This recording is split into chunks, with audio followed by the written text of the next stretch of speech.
Hello everyone, कैसे हैं आप सब। आज बहुत ही पावर पैक इंसाइटफुल आपके लिए वीडियो लेके आया हूँ। ये है गोल्ड इन्वेस्टमेंट अपॉर्चुनिटी से रिलेटेड वीडियो, जिसमें आपको ऐसे ऐसे इंसाइट्स मिलेंगे जो शायद ही किसी और प्लेटफॉर्म पे आपको मिले। आप इसे अंत तक देखिएगा, सारे इंसाइटफुल इंपॉर्टेंट पॉइंट्स को आप नोट कीजिएगा और आपके इन्वेस्टमेंट जो भी पोर्टल है उस पर अपडेट कीजिएगा ताकि आप इसको यूज़ कर पाएँ। और हम आगे बढ़ते हैं इस वीडियो में। हम सबसे पहले गोल्ड को इन्वेस्टमेंट करने के पहले इसके थोड़े इंपॉर्टेंट बैकग्राउंड एंड फैक्ट्स को समझ लेते हैं, जिसमें एक इंपॉर्टेंट फैक्ट है गोल्ड का कितना प्रोडक्शन हर साल होता है। तो हर साल करीबन 3600 टन, मतलब 36 लाख किलो सोना हर साल माइनिंग के थ्रू निकाला जाता है। ये कहाँ होती है माइनिंग? ये माइनिंग होती है अफ्रीका में, एशिया के अलग अलग पार्ट्स में। तो अफ्रीका में सबसे ज़्यादा 1004 टन का गोल्ड निकाला जाता है, मतलब अराउंड 10 लाख किलो खाली अफ्रीका से ही गोल्ड निकाला जाता है। तो हमें ये इन्फॉर्मेशन इसलिए ज़रूरी क्योंकि हम आगे इसको यूज़ कर सकते हैं। फिर हमारा हर साल कितना गोल्ड कंज्यूम होता है इसकी जानकारी भी हम ले लेते हैं ताकि हम इसको हमारे डिसीजन मेकिंग में हेल्प ले पाए। तो हर साल करीबन 3300 टन का गोल्ड कंज्यूम होता है। कंज्यूम मतलब जैसे ज्वेलरी बनाना हुई, सेंट्रल बैंक मतलब जैसे आरबीआई या अलग जो फेडरल बैंक है वो अपने सेंट्रल रिजर्व में इसको एक रिजर्व करके रखते हैं। तो वो भी एक कंजम्पशन के रूप में देखा जाता है। क्यों? क्योंकि माइन हुआ मतलब ज़मीन में से निकाला और फिर उसको हमने हमारी स्टोरेज एरिया में स्टोर कर लिया, तो वो भी एक कंजम्पशन हुआ। तो अराउंड 3300 टन हर साल हमारा गोल्ड कंज्यूम होता है। फिर भी हमारे पास सरप्लस बच जाता है क्योंकि 3600 टन हमारा प्रोडक्शन होता है और 3300 टन हमारा कंज्यूम होता है। अब हम आगे देखते हैं कि हर जो कंट्री है उनका कितना कंजम्पशन होता है हर साल। तो इसमें सबसे टॉप पर है ग्रेटर चाइना, मतलब चाइना, हांगकॉन्ग और ये वाली सारी कंट्रीज। इसके अंदर 959 टन हर साल जो सोना है वो कंज्यूम होता है। तो ये इंपॉर्टेंट फैक्ट है, इसको मैं आगे वाली स्लाइड्स में यूज करने वाला हूँ, इसलिए इसको याद रखिएगा। हमारा इंडिया भी कहीं पीछे नहीं है। 761 ton as per 2023 data. This is taken from World Gold Council website, जो आप रेफर कर सकते हैं। These are authentic numbers which I have taken. तो यहाँ पे आपको 761 टन का जो हमारा गोल्ड कंजम्पशन है इंडिया में, ये मेजरली हमारी आरबीआई बैंक और सारे ज्वेलरी और इंडस्ट्रियल यूजर्स में जहाँ पे भी यूज होता है वो सारा हमारा कंजम्पशन, बहुत ज़्यादा कंजम्पशन इंडिया भी लेता है। फिर हम देखते हैं कि गोल्ड रिजर्व मतलब हर कंट्री के पास कितना गोल्ड है। तो इसमें आप देखेंगे कि यूनाइटेड स्टेट्स अराउंड 8133 टन, इनके पास इतना गोल्ड है, मतलब 756 बिलियन डॉलर। रुपी टर्म में बात करें तो 63.48 लाख करोड़, मतलब हमारी जो इंडिया की जीडीपी है वो अराउंड 45 से 48 लाख करोड़ के अराउंड है। और ये 63 लाख करोड़ मतलब इंडिया के जितने भी कर्जे हैं वो इनके गोल्ड से खत्म हो सकते हैं, ये आप समझ के चलिए। तो अगर गोल्ड यूनाइटेड स्टेट्स के पास आज इतना है तो ये फैक्ट को मैं आगे वाली स्लाइड में यूज करने वाला हूँ, कैसे मैं आपको बताऊंगा। फिर सेकेंड नंबर पे जैसे कि आप देख सकते हैं जर्मनी है, इटली है, चाइना है, इनके पास भी गोल्ड रिजर्व है। इंडिया के पास अराउंड 846 टन गोल्ड रिजर्व है, जो कि अराउंड 6.6 लाख करोड़ होता है, 78 बिलियन डॉलर्स का। फिर हम देखते हैं डॉलर की प्राइस कैसी रही, ये डॉलर टर्म्स, गोल्ड की डॉलर प्राइस कैसी रही डॉलर टर्म्स में। तो ये पिछले कई सालों में बढ़ी है, जैसे कि आप देख सकते हैं 2017 से 2019 के बीच में अराउंड सेम फिगर था। उसके बाद इसमें ज़बरदस्त तेजी रही है। फिर 2021 के अराउंड से 2023 तक ये उसी लेवल पे रहा। फिर 2024 के बाद ये ऐसा भागा है कि अभी और भी भागना इसका बाकी है। देखते हैं क्यों, आगे वाली स्लाइड्स में। ये है गोल्ड रुपी प्राइस, जो कि अभी हमने डॉलर टर्म्स में देखी, क्योंकि गोल्ड का रेट जो है वो बेस डॉलर से डराइव होता है, फिर उसको गोल्ड रुपी में कन्वर्ट किया जाता है क्योंकि इंटरनेशनली ट्रेडेड कमोडिटी है। तो ये देख सकते हैं आपकी इसमें भी वही ट्रेजेक्टरी दिख रही है कि 74,000 के अराउंड इंडिया में अभी गोल्ड का प्राइस चल रहा है एज पर एमसीएक्स। फिर हम देखते हैं कि गोल्ड जो डॉलर में है उसको रुपी में कैसे कन्वर्ट किया जाता है। ये हमारे लिए बहुत इंपॉर्टेंट इन्फॉर्मेशन है ताकि हम हमारे डिसीजन मेकिंग में ये फिगर्स को काउंट कर पाए। तो गोल्ड का इंटरनेशनल प्राइस, आप ये वाली स्लाइड में गोल्ड वाला सेगमेंट को फोकस कीजिएगा ताकि आप इसको बेटर समझ पाए। इंटरनेशनल गोल्ड प्राइस अराउंड $2650 है, ये पर आउंस आती है। ओके, और इंडिया में हम ग्राम में बात करते हैं तो ये 31.1035 ग्राम्स होता है 1 आउंस। और इंडिया में जो रुपी पर डॉलर रेट चल रहा है वो 83.9 रुपी। तो इसका मतलब क्या हुआ कि जो $2650 था, अगर उसको मैं रुपी टर्म्स में कन्वर्ट करूं और ग्राम में कन्वर्ट करूं तो हर ग्राम के लिए 7,150 रुपए के अराउंड हमारा प्राइस है। और इसके ऊपर भारत में इंपोर्ट ड्यूटी लगती है जो कि अराउंड 6% है, और उसके ऊपर जीएसटी लगता है जो कि अराउंड 3% है। तो गोल्ड रेट हमारा निकल के आता है 78,000 रुपीज पर 10 ग्राम्स, और यही M6 पे रेट चल रहा है तो 75,550। तो हमारा जो स्पॉट रेट, मतलब गोल्ड को अगर मैं बाजार में खरीदने जाऊं तो वो अराउंड 78,000 प्लस मिलेगा, क्योंकि इसमें हैंडलिंग चार्जेस, ट्रांसपोर्टेशन चार्जेस, जो होलसेलर का मार्जिन है वो भी ऐड होगा, रिटेलर का मार्जिन है वो भी ऐड होगा। तो ये हमारी फ्लैट रेट निकल के आता है कि 78,000 के अराउंड मिलेगा, और M6 पे यही अपना 75,550 है। तो अभी थोड़ा सा इसमें डिफरेंस है, इस डिफरेंस को हम आर्बिट्रेज के रूप में यूज कर सकते हैं, बट वो थोड़ी सी अलग स्ट्रैटेजी है। अभी हम उतना डिटेल में नहीं जाते, अभी हम क्यों इन्वेस्ट करें, कैसे इन्वेस्ट करना है, ये सब मैंने आगे वाली स्लाइड्स में कवर किया हुआ है। Let's go to the next slide. अब हम बात करने वाले हैं वो इंपॉर्टेंट फैक्ट्स, वो इंपॉर्टेंट इंफॉर्मेशन, वो इंपॉर्टेंट की हाइलाइट्स कि क्यों गोल्ड के प्राइस बढ़ सकते हैं। तो उसमें सबसे पहला है डी डॉलराइजेशन। ये क्या होता है? अभी क्या चल रहा है, पूरे विश्व में डॉलर का दबदबा है, डॉलर हर जगह पर, हर कंट्री अपने रिजर्व में डॉलर को रखती है। बट क्या होता है, पिछले कई सालों से, मतलब पिछले कई डिकेड्स, कई सेंचुरीज से ये चीज़ देखी गई कि हर 100 साल में पावर शिफ्ट होता है। मतलब जैसे अभी अमेरिका एक सुपर पावर है, उसके पहले ब्रिटिशर थे तो उनके समय पाउंड चलती थी 1842 से 1907 तक, उसके पहले डच करेंसी चलती थी, उसके पहले स्पेनिश। तो हर 100 साल के अराउंड ये दबदबा बदलता है कि कौन सुपर पावर रहेगा। वैसे तो 2007 में ही 100 साल लगभग हो चुके हैं यूएस की सुपर पावर बने हुए, बट चूंकि उन्होंने उसको थोड़ा अपने आप को अपडेट क्या है, उनकी इकोनॉमी थोड़ी सी ओपन है, तो उसके कारण थोड़ा सा डिले जरूर होगा, पर डेफिनेटली नई पावर आने वाली है। वो क्या होगी, हमने एक थोड़ा सा इसमें एनालिसिस किया, तो क्या क्या हो सकती है। जैसे ब्रिक्स एक संगठन के रूप में एक सुपर पावर बन सकता है, चाइना एक इंडिविजुअल, चाइना रशिया अगर कोलैबोरेट कर लें तो वो एक सुपर पावर बन सकते हैं, और अगर करेंसी टर्म्स में देखे जाए तो क्रिप्टो भी एक पावर बनता है जो कि भविष्य में हो सकता है। क्या इंडिया भी हो सकता है? प्लीज कमेंट में बताइए कि कब आपको लगता है कि इंडिया एक सुपर पावर बन सकता है। तो ये एक फैक्ट हुआ, ये की हाईलाइट हुआ कि क्यों गोल्ड की प्राइस बढ़ सकती है। नेक्स्ट पे चलते हैं। आपने देखा कि चाइना दबा के हर साल गोल्ड बाय कर रहा है। 2020 में 641 टन्स का उसने बाय किया, फिर 2021 में 993 टन्स का बाय किया, वैसे ही 2023 में उन्होंने 959 टन्स का गोल्ड बाय किया। तो हर साल ये अपना गोल्ड रिजर्व बढ़ा रहे हैं। ये क्यों बढ़ा रहे हैं, इसका एक और इंपॉर्टेंट की हाईलाइट है जो मैं अपकमिंग स्लाइड्स में कवर करने वाला हूँ। ये मैंने यहाँ पे कुछ न्यूज़ प्रिंट का वो लगा दिया ताकि आप लोग उसको समझ पाएं कि जो मैं डेटा आपको प्रेजेंट कर रहा हूँ ये ऑथेंटिक सोर्सेज से लिया गया है, प्लस आपको एक किसी न्यूज़ का एक अपडेट मिलता है तो आपके लिए बेटर रहता है।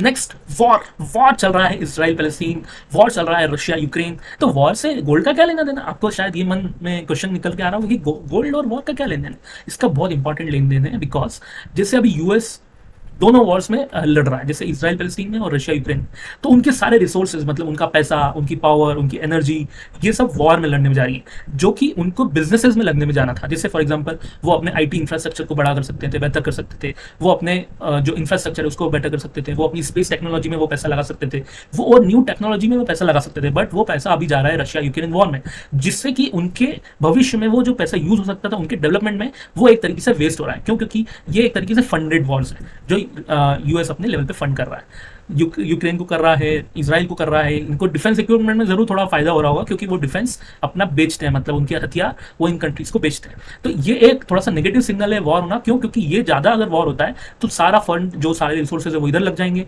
तो जो यूएसए की अभी सुपर पावर है वो कहीं ना कहीं फ्यूचर में डगमगा सकती है, क्योंकि नई सुपर पावर वो फंड को किसी लेजिटिमेट यूज, मतलब कोई इंफ्रास्ट्रक्चर डेवलपमेंट, उनके बिजनेसेस को बढ़ाने में लगा रहा होगा, और वो अगर इनसे सुपर पावर कर गया तो वो फिर नई इकोनॉमी बन जाएगा, जिस समय थोड़े समय के लिए टर्बुलेंस होगा, और वो टर्बुलेंस में गोल्ड एक अच्छी तेजी दे सकता है। नेक्स्ट की हाईलाइट देखते हैं जो कि है फेड का रेट कट। ये क्या है? जैसे हर कंट्री में, जैसे इंडिया में आरबीआई है, वैसे हर कंट्री में एक फेडरल बैंक है, सेंट्रल बैंक है। वो अपने रेट तय करता है कि क्या मार्केट में लिक्विडिटी रहेगी, किस ब्याज दर पे लोगों को पैसा मिलेगा, ये तय करती है हर कंट्री की सेंट्रल बैंक। अभी फेड ने क्या किया है, अपने रेट्स को घटाया है। वैसे ही अब आरबीआई अपनी मॉनेटरी पॉलिसी में, या इस क्वार्टर नहीं तो अगले क्वार्टर आने वाले समय में अपने रेट्स को घटाएगी। इससे क्या होगा, मार्केट में आएगी लिक्विडिटी। लिक्विडिटी मतलब क्या? जैसे ही आरबीआई अपने रेट गिराएगा, वो कम रेट पे, कम ब्याज पे बिजनेसेस को पैसा मिलेगा। वो बिजनेस अपने बिजनेस में लगाएंगे और उससे प्रॉफिट जनरेट करेंगे। वो अपने एम्प्लॉइज को बांटेंगे, वो अपने सप्लायर्स को देंगे, वो अपने कस्टमर को बेनिफिट देंगे, जिसके बाद कस्टमर के पास या जो एंड यूजर उसके पास पैसा बचेगा। क्यों? क्योंकि अल्टीमेटली या तो प्रॉफिट ट्रांसफर होगा जो कि शेयर होल्डर्स को, वो उनके पास पैसा आएगा, या फिर कंज्यूमर को पैसा जाएगा। तो जो नेट बचेगा वो मार्केट में लिक्विडिटी के रूप में यूज होगा। और वो लिक्विडिटी कहां लगती है? वो लगती है इन्वेस्टमेंट प्रोडक्ट्स में, जैसे कि शेयर मार्केट हो गया, गोल्ड हो गया, अदर रियल एस्टेट मार्केट हो गया। तो ये मार्केट में लिक्विडिटी क्रिएट करेगा, जिससे कि मार्केट में डिमांड बढ़ेगी और गोल्ड के प्राइस, रियल एस्टेट के प्राइस, शेयर मार्केट के प्राइस इन फ्यूचर बढ़ सकते हैं। नेक्स्ट की हाईलाइट है इन्फ्लेशन। हमने आज तक देखा है कि गोल्ड एक हेज बनता है, मतलब प्रोटेक्शन बनता है इन्फ्लेशन के अगेंस्ट। जैसे कि मैंने आपको बताया कि मार्केट में लिक्विडिटी आएगी। क्यों? क्योंकि मार्केट में आरबीआई या जो भी सेंट्रल बैंक है वो रेट कम करेंगे। तो जैसे ही रेट कम होगा उसके बाद मार्केट में आएगी महंगाई, और महंगाई को कवर अप करने के लिए हमारे पास गोल्ड एक इंस्ट्रूमेंट होना चाहिए हमारे पोर्टफोलियो में। और वो कैसे हमको हेल्प करेगा ये हम आगे देख सकते हैं। नेक्स्ट स्लाइड है कि जो चाइना का मार्केट है ना, वहाँ पे एक बहुत बड़ा ब्लंडर किया उन्होंने जो रियल एस्टेट में इन्वेस्टमेंट होता था उसके अंदर इतनी बिल्डिंग्स बना दी कि वहाँ पे डिमांड बहुत कम है और सप्लाई बहुत ज़्यादा है, तो उनका रियल एस्टेट मार्केट एक तरीके से क्रैश हो चुका है। तो जो अगर मान लो आप मैं चाइना में रह रहा हूँ, तो मेरे पास क्या ऑप्शन है इन्वेस्ट करने के लिए, क्योंकि मैं अगर वहाँ पे सैलरी कमा रहा हूँ या बिजनेस है तो मुझे प्रॉफिट हो रहा है, उसको मुझे कहीं इन्वेस्ट करना है, राइट। तो इन्वेस्ट करने के लिए वहाँ पे चाइना में बहुत लिमिटेड ऑप्शन है। एक तो आप रियल एस्टेट में कर सकते हो जो कि ऑलरेडी क्रैश हो चुका है, सेकंड आप उनके शेयर मार्केट में कर सकते हो, थर्ड उनके गोल्ड में कर सकते हो। वहाँ का जो शेयर मार्केट है वो थोड़ा रेस्ट्रिक्टेड है, तो बहुत सारे वहाँ के जो इन्वेस्टर्स हैं वो अपना पैसा गोल्ड में डालते हैं। तो जो चाइना की पॉलिसी है अभी तक की, वो लोग गोल्ड में पैसा बहुत लगाते हैं। जैसे कि अभी हमने देखा कि 959 टन हर साल चाइना में गोल्ड कंज्यूम होता है, तो ये इन फ्यूचर और बढ़ने ही वाला है। नेक्स्ट की हाईलाइट देखते हैं कि चाइना ताइवान कॉन्फ्लिक्ट और चाइना फिलीपींस कॉन्फ्लिक्ट। अभी जो रशिया यूक्रेन हो रहा है वैसा ही फ्यूचर में चाइना ताइवान होना इनएविटेबल है, मतलब इसको कोई रोक नहीं सकता, होने ही वाला है। खाली चाइना ये वेट कर रहा है कि अगर रशिया यूक्रेन में रशिया जीत जाता है तो वही फॉर्मूला वो ताइवान पर लगाए और अपने आप को ताइवान का ऑनर घोषित कर दे। अभी ऑलरेडी वो वन चाइना पॉलिसी के अंदर तो वो है ही, बट उसको वो पुख्ता करने के लिए फ्यूचर में कॉन्फ्लिक्ट जरूर करेगा और इस समय एक घमासान होगा और वो घमासान का बेनिफिट आपको गोल्ड के प्राइस में जरूर मिलेगा। ये एक्सपेक्ट कर रहे हैं कि 2025 के अराउंड ये कॉन्फ्लिक्ट बढ़ सकता है। फिलीपींस के साथ में उनका वही एग्रेशन बरकरार है, तो हो सकता है वो दोनों फ्रंट पे एक साथ रेडी हो जाए। फिर ब्रिक्स करेंसी एक बहुत इंपॉर्टेंट इंसाइट है, क्योंकि अब अपकमिंग कुछ कंट्रीज हैं जो कि ब्रिक करेंसी बनाने वाली हैं, जिसके कारण पूरा सुपर पावर जो यूएस के पास है वो शिफ्ट होके ब्रिक्स के पास आ सकता है। फिर हम देख रहे हैं कि यूएस इलेक्शन, ये एक बहुत इंपॉर्टेंट इंसाइट रहेगा। अगर डोनाल्ड ट्रंप अगर ये ही प्रेसिडेंट बनते हैं तो ये बिजनेसेस के लिए, इकोनॉमी के लिए बहुत अच्छा होगा। क्यों? क्योंकि वॉर्स जो हैं वो थोड़े कम हो जाएंगे, बिकॉज इनका पूरा ट्रंप रियल एस्टेट का बिजनेस है और ये पता है इनको कि वॉर हमेशा इकोनॉमी के लिए प्रॉब्लमेटिक होता है, तो ये चाहेंगे कि वॉर्स जल्द से जल्द खत्म हो। बट जो कमला हैरिस है ये जो बाइडन की पॉलिसीज को शायद कंटिन्यू रखें, इसमें अभी थोड़ी अनसर्टेनिटी है, इसलिए कुछ जो वॉर्स चल रहे हैं वो चलते रहें या उसमें और बढ़ोतरी या थोड़ा सा कम ज़्यादा हो सकता है, तो इसके कारण गोल्ड प्राइस इंपैक्ट हो सकता है। और एक और जो आपको इंपॉर्टेंट फैक्ट मैं बताना चाहता हूं, जो कि शायद अपने जीवन में जरूर होगा या अपने जीवन में आने वाले समय में जरूर होगा, जो कि है यूएस जो है वो डिफॉल्ट करेगा। यूएस ने अपनी इकोनॉमी में $35 ट्रिलियन का कर्ज ले रखा है और उनकी इकोनॉमी है $29 ट्रिलियन के अराउंड की। अब इसका मतलब क्या है कि जो यूएस है वो अपना फ्यूचर में कोई ईएमआई, इंटरेस्ट या प्रिंसिपल रीपेमेंट करते वक्त डिफॉल्ट कर दे, मतलब अपना कर्ज ना पे कर पाए। तो ये होना तय है, बट वो कब होगा इसमें थोड़ा डिले भी हो सकता है, बिकॉज अभी वो सुपर पावर है, वो चाहे तो जितना यूएस डॉलर को प्रिंट कर लें, पर जैसे डी डॉलराइजेशन, ब्रिक्स करेंसी और ये सारी चीजें होगी, वर्ल्ड की सुपर पावर जो बदलेगी, उसके बाद इनका ये प्रॉब्लम आने वाली है। तो इस पे भी हमारा ध्यान होना चाहिए, क्योंकि गोल्ड के प्राइस इससे भी डिटरमाइन होने वाले हैं। और ये तो बहुत इंपॉर्टेंट इंसाइट है, इसको आप शायद कैप्चर करके रखें, जिससे आपका दिमाग एकदम ब्लो करेगा कि ये क्या चीज़ है। ये है हमारी फॉरेन रिजर्व। हर कंट्री के पास US dollar, Japanese yen, Great Britain pound और यूरोज की currency as a foreign reserve रखी हुई है। अब यहाँ पे आपको एक बहुत इंपॉर्टेंट इंसाइट मिलने वाली है। जो चाइना है ना, उसके पास $3 ट्रिलियन का पैसा रखा हुआ है इन करेंसीज में, यूएस डॉलर, जापानीज येन, जीबीपी और यूरोज। जैसे कि आपने देखा होगा कि रशिया जो है, जिसने अभी अग्रेशन दिखाया था अपना यूक्रेन पे, तो यूएस ने पूरा $300 बिलियन के अराउंड का उनका फॉरेन रिजर्व जब्त कर लिया था। अब जब भी चाइना को इन पे वॉर करना होगा, तो उसको पता है कि मेरे $3 ट्रिलियन तो डूब जाएंगे, तो वो क्या करेगा, जब भी उसको करना होगा उसके थोड़े समय पहले वो इतना गोल्ड बाय करने में अपने आप को लगा देगा कि जितना दुनिया का गोल्ड है शायद वो पूरा खरीद ले। क्यों? क्योंकि उनका $3 ट्रिलियन यूएस डॉलर, जापानीज येन और जीबीपी और यूरोज में है। तो ये पैसा जब वो बोलेगा कि मुझे तो वॉर करना ही है, मुझे कोई ऑप्शन नहीं दिख रहा है, तो वो पूरा पैसा सबसे फर्स्ट प्रायोरिटी गोल्ड को बाय करने में लगाएगा, या जब तक ब्रिक्स करेंसी आ गई तो उसमें शिफ्ट कर लेगा। तो ये जब पैसा गोल्ड की डिमांड को क्रिएट करेगा, तब गोल्ड की प्राइस को रॉकेट होते हुए देखेंगे आप, क्योंकि ये अगर हो गया तो उसके बाद तो गोल्ड कहाँ के कहाँ पहुंच जाएगा। फिर हम बात करें कि गोल्ड का इन्वेस्टमेंट का, तो मैं बोल रहा हूँ कब से, पर कितना करना चाहिए। जो भी आपकी, इसका एक फॉर्मूला बनाया गया है, जो भी आपकी एज है, जैसे मेरी एज 28 ईयर्स है और उसको मुझे 2 से डिवाइड करना है, तो मुझे रेट जो परसेंट आएगा वो आएगा 14%। तो जो व्यक्ति जिसकी एज 28 ईयर्स है, उसको अपना 14% एलोकेशन गोल्ड में इन्वेस्ट करना है टोटल वेल्थ का। जैसे किसी की एज 50 ईयर्स है, तो उसको 50 डिवाइड बाई 2 मतलब 25% उसका गोल्ड में इन्वेस्टमेंट होना चाहिए।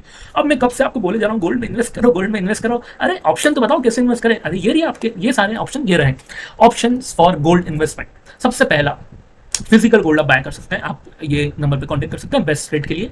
दूसरा ऑप्शन है डिजिटल गोल्ड बाय कर सकते हैं। उसमें एक बहुत इंपॉर्टेंट आपके लिए इंसाइट्स है क्या है, आप जो डिजिटल गोल्ड के प्लेटफॉर्म से बहुत सारे हैं, उसकी मैंने लिंक आपको डिस्क्रिप्शन में दे रखी है। इसमें एक गुल्लक करके एक नई स्कीम आई है, जिसमें क्या है, जो भी आप इन्वेस्ट करते हैं गोल्ड में, वो उनके पास एज अ रिजर्व रहेगा, प्लस गोल्ड को वो लीज करके जो भी लीज पे इंटरेस्ट मिलेगा अराउंड 4-5% आपको एक्स्ट्रा मिलेगा, जो भी गोल्ड की प्राइस बढ़ेगी उसके अलावा। तो ये एक इंपॉर्टेंट ऐप है जिसको आप डाउनलोड कर सकते हैं, लिंक मैंने डिस्क्रिप्शन में दे दिया है। और थर्ड ऑप्शन है म्यूचुअल फंड। म्यूचुअल फंड में आप इन्वेस्ट कर सकते हैं, जैसे एसबीआई का गोल्ड म्यूचुअल फंड है, एचडीएफसी का गोल्ड म्यूचुअल फंड है।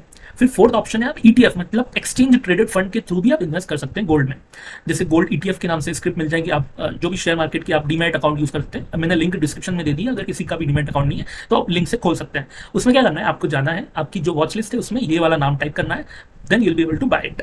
ये दोनों ऑप्शंस बेटर हैं जिसमें आप गोल्ड ईटीएफ बाय कर सकते हैं। थर्ड ऑप्शन है आप एमसीएक्स, मतलब एक फ्यूचर्स गोल्ड के बाय कर सकते हैं, जो कि आप कुछ टर्म्स के लिए आते हैं, मतलब कुछ महीनों के रहते हैं, कुछ क्वार्टर्स के रहते हैं, तो वो भी आप बाय कर सकते हैं। और फिर है एसजीबी, जो कि गवर्नमेंट आरबीआई लेवल पे इसको इशू करती है। रिसेंटली थोड़े समय पहले से ये तो आना बंद हो गए, बट इन फ्यूचर शायद ये वापस आए ना आए, इसकी कोई गारंटी नहीं है। बट ये एक बहुत अच्छी स्कीम है, जिसमें क्या होता है कि 2.5% सरकार एक्स्ट्रा इंटरेस्ट देती है जो भी आप गोल्ड के बॉन्ड में इन्वेस्ट करते हैं, प्लस जो गोल्ड का रेट फ्लक्चुएशन होता है वो भी बेनिफिट आपको मिलता है, प्लस 8 ईयर्स बाद जब ये मैच्योर हो जाते हैं तो वो पूरा टैक्स फ्री रहता है। तो ये बहुत इंपॉर्टेंट इंस्ट्रूमेंट था, जिसको रिसेंटली गवर्नमेंट ट्रेड मतलब इशू नहीं कर रही है। इसके लिए दूसरा ऑप्शन है कि आप सेकेंडरी मार्केट से, मतलब आपकी जो भी डीमैट अकाउंट है उसके अंदर जाएं और पुराने जो ऑलरेडी इशूड एसडीबी है उनको बाय सेल कर सकते हैं। इसी के साथ आपका बहुत बहुत शुक्रिया कि आपने पूरा वीडियो देखा। आप इसे भरपूर लाइक करें, कमेंट करें, शेयर करें, सब्सक्राइब करें। आप बिल्कुल इसको शेयर करें। हमने कुछ ऐसा डिसाइड किया है कि कोई जो ज़्यादा शेयर करेंगे, ज़्यादा लाइक करेंगे, उनको हम कुछ एक्साइटिंग गिफ्ट्स भी प्रोवाइड करें। आप अपना बहुत बहुत ख्याल रखिएगा अगले वीडियो तक के लिए। इसी के साथ थैंक यू, बाय बाय।